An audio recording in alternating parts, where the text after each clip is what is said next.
चलिए जी, नेक्स्ट आज जो करेंगे वो करेंगे inverse of a matrix. Inverse of a matrix, समझो इसको। सबसे पहली चीज कि मैट्रिक्स, किस मैट्रिक्स का इनवर्स निकाल सकते हैं? क्या आप हर एक मैट्रिक्स का इनवर्स निकाल सकते हैं? नहीं निकाल सकते। ठीक है, सो पहले तो क्या लिखना है, सिर्फ only square matrix can have it's inverse. और साथ में दूसरी कंडीशन क्या है कि it should be non singular. अब नॉन सिंगुलर का मतलब बताया था मैंने, singular and non singular matrixes बताए थे, याद है कुछ? कोई भी स्क्वायर मैट्रिक्स नॉन सिंगुलर कब कहलाता है? जब उसका डिटर्मिनेंट नॉन जीरो हो। अगर डिटर्मिनेंट जीरो है तो वो मैट्रिक्स हो जाता है सिंगुलर मैट्रिक्स, और अगर नॉन जीरो है तो हो जाता है नॉन सिंगुलर मैट्रिक्स। ठीक है, अब करना क्या होता है हमें, हम सबसे पहले स्टेप में, फर्स्ट स्टेप में हम क्या करेंगे, मॉड ए निकालेंगे। ठीक है, एंड चेक करेंगे कि मॉड ए जो है वो जीरो नहीं होना चाहिए। उसके बाद एक लाइन लिखेंगे, this implies that A inverse exist, कि ए इनवर्स एग्जिस्ट करेगा। फिर हम सेकंड स्टेप में क्या करेंगे, एडजॉइंट ए निकालेंगे। एडजॉइंट ए के लिए सेम वही फॉर्मेट, पहले वाला ब्रैकेट प्लस में, फिर माइनस में, फिर प्लस में, फिर दूसरे में पहले माइनस में, फिर प्लस और फिर माइनस, और थर्ड रो में पहले प्लस फिर माइनस और फिर प्लस, और इसका ट्रांसपोज। राइट, ये करने के बाद आपका एडजॉइंट ए वाला मैट्रिक्स आ जाएगा।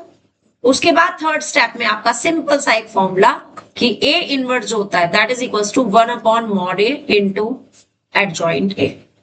Note it down. उसके बाद इसको एक क्वेश्चन से अप्लाई करेंगे ताकि समझ आएगी कैसे निकालते हैं एडजॉइंट।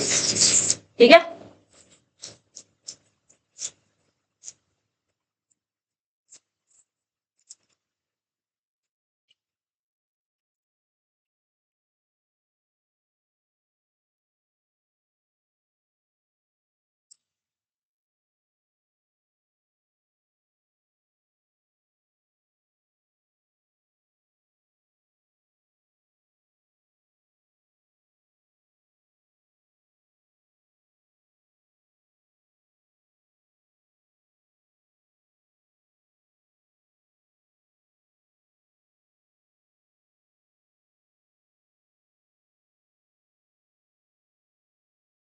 लिख लिया।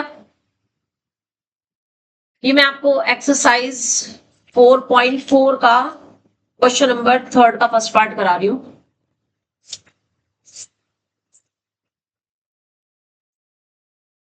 Exercise 4.4 of elements, right. Question number 3 का,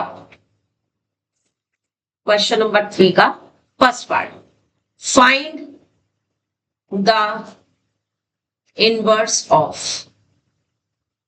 मैट्रिक्स है आपके पास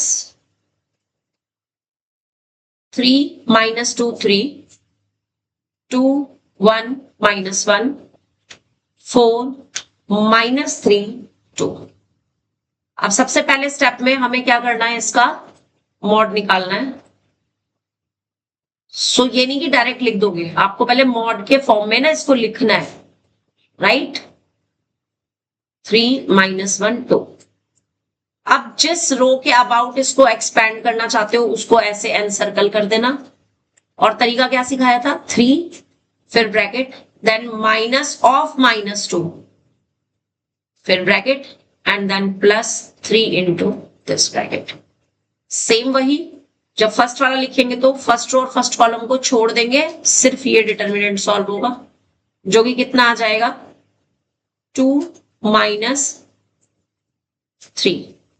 फिर नेक्स्ट स्टेप में फर्स्ट रो सेकंड कॉलम छोड़ देंगे, बाकी के 4 एलिमेंट से कितना आ जाएगा, 4 माइनस और माइनस माइनस प्लस के 4। And then again first row third column छोड़ देंगे और इसको सॉल्व करेंगे तो कितना आ जाएगा, -12 -4.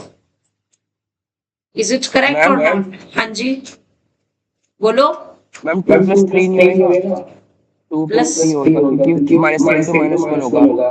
देखो जब हम इसको सॉल्व करते हैं ना तो डायगोनल एलिमेंट्स की मल्टीप्लाई, फिर बीच में माइनस का साइन आता है, फिर नॉन डायगोनल की मल्टीप्लाई होती है। तो ये भी माइनस है, ये भी माइनस है। -3 इंटू माइनस +3 होता है ना। लास्ट वाले में -3 चलो -6 है। लास्ट वाले में हाफ, 2 3 = 6 सही है। ये हो गया आपका माइनस के 6 और -4। ठीक है, अब ये 4 और 4 8, 8 2 = 16 का 16 हो गया। एंड यहाँ पे माइनस का 10, 3 = 30। और कितना आ रहा है इसको सॉल्व करके? 16 और माइनस के 33 सब्ट्रैक्ट करो। माइनस के 17 which is not equals to 0. This implies that A inverse exists. Second step में मुझे एडजॉइंट ए निकालना है। सबसे पहले फॉर्मेट लिखेंगे उसका, ब्रैकेट, फिर माइनस लगा के ब्रैकेट, फिर सिंपल ब्रैकेट, फिर माइनस ब्रैकेट। अगर आप ये फॉर्मेट पहले लिख लोगे ना, आपकी कभी भी एडजॉइंट ए निकालने में गलती नहीं होगी, कभी भी नहीं होगी। क्योंकि हमेशा एडजॉइंट ए निकालने में ना गलती सिर्फ माइनस वगैरह की ही होती है। तो फॉर्मेट लिखने के बाद ही इसमें लिखना, तो फिर कभी गलती नहीं होगी। चलिए देखिए, अब फर्स्ट रो फर्स्ट कॉलम को छोड़ दिया, कितना आएगा? फर्स्ट रो फर्स्ट कॉलम छोड़ोगे तो 2 -3, ये आ गया यहाँ पे 2 -3। Again first row second column छोड़ दिया तो आएगा 4 माइनस माइनस प्लस के 4, 4 + 4। Again first row third column छोड़ दिया तो कितना आएगा? माइनस के 6 और माइनस के 4। Next second row first column छोड़ देंगे, कितना आएगा? -4 और माइनस माइनस प्लस के 9। गौरव समझ आ रहा? Next second row second column छोड़ देंगे तो 6 - 12।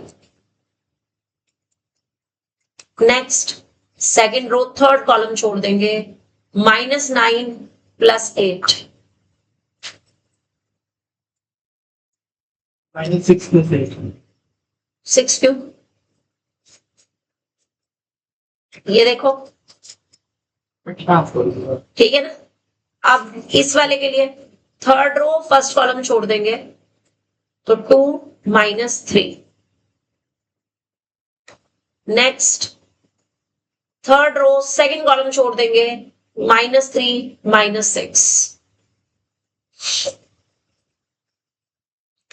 And last third row third column छोड़ देंगे तो 3 - +4। आई होप सबका यही आ रहा होगा। और अगले स्टेप में ट्रांसपोज करके लिखूंगी मैं, यानी रो को सॉल्व करेंगे, लिखेंगे कॉलम वाइज। तो 2 - 3 -1, 4 और 4 8 -8 एंड हियर इट इज -10। फिर यहां से सॉल्व करेंगे तो माइनस का 5, चेक करते रहो साथ साथ, यही आ रहा है 1। फिर इसको सॉल्व करेंगे -1, इसको सॉल्व करेंगे तो प्लस का 9 हो जाएगा, इसको सॉल्व करेंगे 7। ठीक है, and then A inverse is equals to 1/mod A into adjoint A। अब 1/mod A था माइनस के 17 और इसमें था -1 -5 -1 -8 -6 9 -10 1 और 7। लास्ट स्टेप में आप इस 17 को अंदर तब तक नहीं लेकर जाओगे जब तक सारे एलिमेंट इससे डिवाइड ना हो रहे हो। यहाँ कुछ भी डिवाइड नहीं हो रहा तो इसको बाहर ही रहने दो, जस्ट माइनस साइन से अंदर के सारे साइन चेंज कर दो। 1 5 1 8 6 -9 and 10 -1 -7। That is your A inverse. अब बताओ समझ आया या नहीं? 1 8 10 5 6 -1 1 -7 करेक्ट है।